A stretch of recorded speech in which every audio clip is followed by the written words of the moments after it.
रचना Shukla cooking में आप सभी का बहुत बहुत स्वागत है। आज हम बना रहे हैं लड्डू, वो भी मल्टीग्रेन लड्डू। आज मैं आपको 11 कटोरी लड्डू बनाना सिखाऊंगी। 11 कटोरी के मेज़रमेंट से हम लड्डू बनाएंगे और ये खाने में बहुत ही टेस्टी होते हैं, तो एक बार ज़रूर ट्राई करें। तो चलिए, 1 कटोरी हम लेंगे सोयाबीन, ये 250 ग्राम है वेट में। सोयाबीन लेंगे। 1 कटोरी हम लेंगे चने की दाल, ये भी 250 ग्राम है।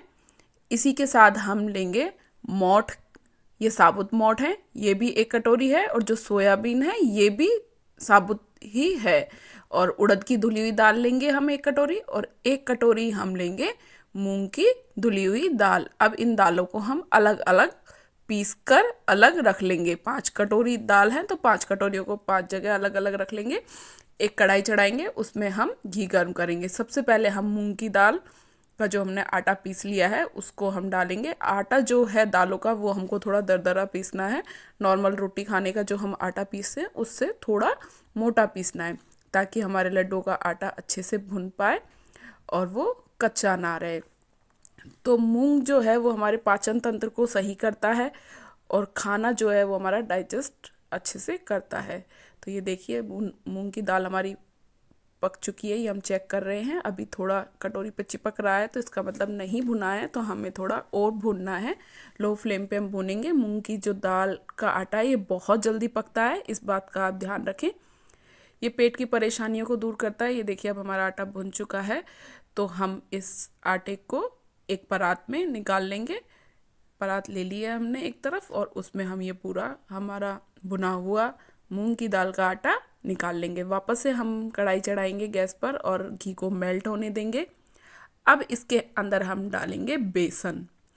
1 कटोरी बेसन जो हमने पीस लिया था, चने की दाल जो पीसी थी, उसको अब हम भूनेंगे धीरे धीरे। इसको कम फ्लेम पे हमें भूनना है। बेसन को भूनने में थोड़ा ज़्यादा टाइम लगता है। मूंग हमारा जल्दी पकता है, बेसन को पकने में ज़्यादा टाइम लगता है।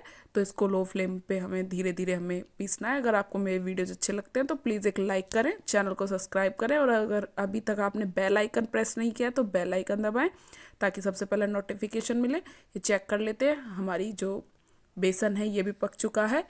और बेसन चने की दाल खाने से हमारे खून को ये साफ़ करता है, तो हमें ये भी खाना चाहिए।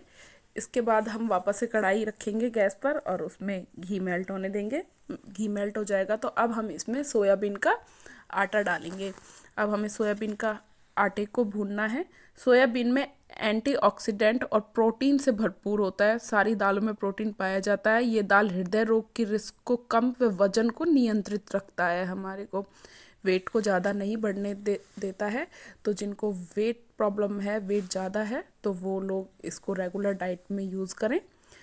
और देखिए, इस तरीके से स्पून में चिपक भी जाता है, तो इसको हमें साफ़ कर लेना है, अच्छे से हटा लेना है। और धीरे धीरे हमें इसे कम फ्लेम पे इसको भून लेना है। ये भी बहुत ज़्यादा टाइम नहीं लेता है पकने में, सोयाबीन भी बहुत जल्दी ही पक जाता है। इसको भी हम चेक करेंगे कि भुना है या नहीं भुना है।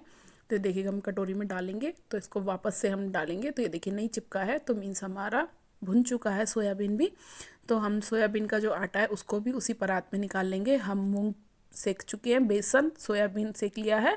अब हम इसमें वापस कढ़ाई में घी डालेंगे और इसमें डालेंगे मोठ का आटा। अब इस घी जब मेल्ट होगा तो हमें मोठ का आटा पीसना है। मोठ का आटा का कलर थोड़ा सा अलग रहता है, थोड़ा सा डार्क रहता है, क्योंकि हमने ये साबुत छिलके सहित लिया है इसलिए।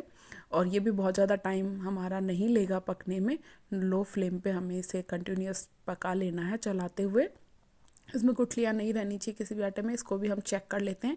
ये देखिए, ये कटोरी से चेक करने का ये तरीका है, इस पर नहीं चिपके मीन्स है ये हमारा भुन चुका है। कि आपको पता नहीं चले कि किस तरीके से भुना है या नहीं भुना है, कितना भुनने, कभी कम भुना रह जाता है कभी ज़्यादा। तो इसको भी हम परात में निकाल लेंगे। वापस से हम कढ़ाई चढ़ाएंगे, उसमें घी डालेंगे।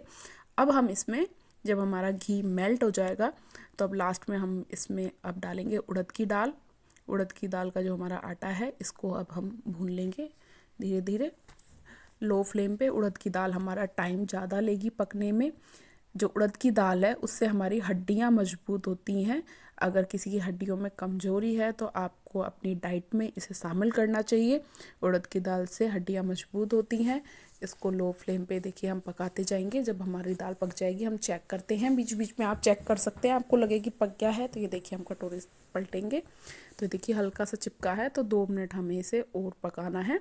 थोड़ी देर में ये हमारा आटा पक जाएगा। इसको भी हम परात में निकाल लेंगे। अब तक हमारी जो है 5 कटोरीज हो चुकी हैं। वापस से हम कढ़ाई में घी डालेंगे। अब 6 नंबर पे कटोरी पे हमें डालना है इसमें गेहूं का आटा। 1 कटोरी गेहूं का आटा लेंगे, क्योंकि हमने सभी कटोरियाँ 1-1 कटोरी से मेज़रमेंट से ली थी, तो परफेक्ट मेज़रमेंट के साथ बनेगा। और मैं आपको पूरा इसमें अच्छे से मेज़रमेंट बता दूंगी कि क्या कितना लेना है। हमने इसमें टोटल 6 कटोरी हम आटा लेंगे, तो 6 कटोरी आटे का मतलब है कि हमने 1.5 किलो इसमें आटा लिया है। 1.5 किलो आटा देखो, गेहूं के आटे को भी हम चेक कर लेंगे कि भुन चुका है या नहीं भुना है। कटोरी में डालेंगे, पलटेंगे, तो अगर नहीं चिपकेगा तो मीन्स है ये भी पक चुका है। हमने 1.5 किलो आटा भून लिया है। वेट में अगर देखें तो इसको भी हम इसमें गेहूं के आटे को भी निकाल लेंगे। अब हम इस सारे आटे को देखिए, परात हमें छोटी पड़ेगी ये नज़र आ रहा है, तो मैंने बड़ी परात में निकाल लिया। अब आधा गोला लेंगे और 4 से 5 हमने इलायचियाँ ली हैं, और 1 मुट्ठी लेंगे काजू, 1 मुट्ठी हम लेंगे बादाम, और इसी के साथ 1 मुट्ठी हम लेंगे अखरोट। आप जो ड्राई फ्रूट खाते हैं वो लीजिए, अदरवाइज स्किप कर सकते हैं। इन सभी को मैंने मिक्सर ग्राइंडर में डाल लिया है और इनको मैंने थोड़ी पीस लिया है, क्योंकि ये मेरे बच्चे जो हैं वो ड्राई फ्रूट बिल्कुल नहीं खाते हैं। अगर आपके भी परेशानी है तो पीस के डालिए, बच्चों को पता नहीं चलेगा, और जो हमें खिलाना है वो हम खिला देंगे। घी गर्म करके अब इसमें मैं जो गोंद आता है लड्डुओं में डालने का उसको हम भून लेंगे। लेकिन जो गोंद है उसको आप धूप में ज़रूर सुखाएं, क्योंकि मार्केट से थोड़ा सीलन इसमें आता है, और अगर उसी को आप डायरेक्ट भून लेंगे तो वो फिर दांतों में चिपकेगा और फिर लड्डू का मज़ा ख़राब हो जाएगा। वापस घी गर्म करेंगे, उसके अंदर जो हमने ड्राई फ्रूट्स पीसे थे सारे, इसको थोड़ी देर हमें भून लेना है। ड्राई फ्रूट पीसने से पहले आप इसको थोड़ी देर फ्रीज़र में रख लें सभी ड्राई फ्रूट्स को, तो ये फटाफट से पिस जाएगा, बिल्कुल भी प्रॉब्लम नहीं करेगा। अब जो हमने गोंद तला था, इस गोंद को हमें कटोरी से मैं मैश कर लूँगी, क्योंकि ये ताकि अच्छे से ज़्यादा बड़े बड़े पीसेस नहीं आएंगे। इसलिए अगर आपको ज़्यादा बड़े पीसेस पसंद है तो डायरेक्ट भी रख सकते हैं। मैंने थोड़ा फोड़ दिया है, और जो हमारा ड्राई फ्रूट हमने थोड़ा सा भुना था वो भी मैं इसमें निकाल लूँगी। अब हम जो 6 कटोरी हो चुके हैं, उसके बाद 7 कटोरी नंबर पे लेंगे हम बूरा लेंगे इसमें डालने के लिए। ये दूसरी कटोरी मैंने डाल दिया है। अब काउंट करते जाइए, तीसरी कटोरी यानी 11, 12, हम टोटल इसमें 5 कटोरी हमें बूरा डालना है। 6 कटोरी हमने आटा लिया था, 1 कटोरी सब मिलके हमारा ड्राई फ्रूट्स हो गया, तो हमने 5 कटोरी इसमें बूरा डाल दिया। अगर बूरे का वेट देखें तो हमें 1.25 किलो यानी 1 किलो 250 ग्राम हमने बूरा डाला है। 1.5 किलो आटे में 1.25 किलो बूरा डाला है, और इसमें मैंने 1 किलो डाल दिया है घी। अब देखिए इसमें ऊपर से मैं घी डाल दूंगी। आप ये सोच रहे होगे कि मैंने कम आटे में इसको भूना था। इसको अच्छे से मिक्स करते जाएंगे हम। वो इसलिए भूना था कि और भी काम होते हैं तो ज़्यादा घी में भूनते ना तो फिर वो घी जम जाता है, फिर वापस से उसको गर्म करना पड़ता है, तो इसलिए मैं कम घी में भून लेती हूँ। बाकी घर के काम हो जाते हैं उसके बाद में, फिर लड्डू बांधने का काम बाद में कर लेते हैं। तो इसलिए ये मैंने सुबह भून लिया था आटा। तो अब लगभग दोपहर से शाम हो चुकी है, तो अब खाना वाना खाने के बाद में मैं ये लड्डू बना रही हूँ, बांध रही हूँ।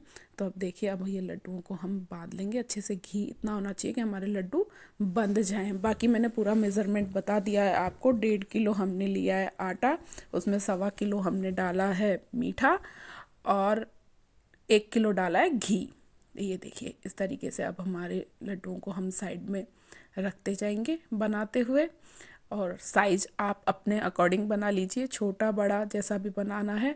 बाद में मैं थक गई थी खड़े खड़े, तो फिर मैं बैठ के बनाना शुरू मैंने कर दिया लड्डुओं को।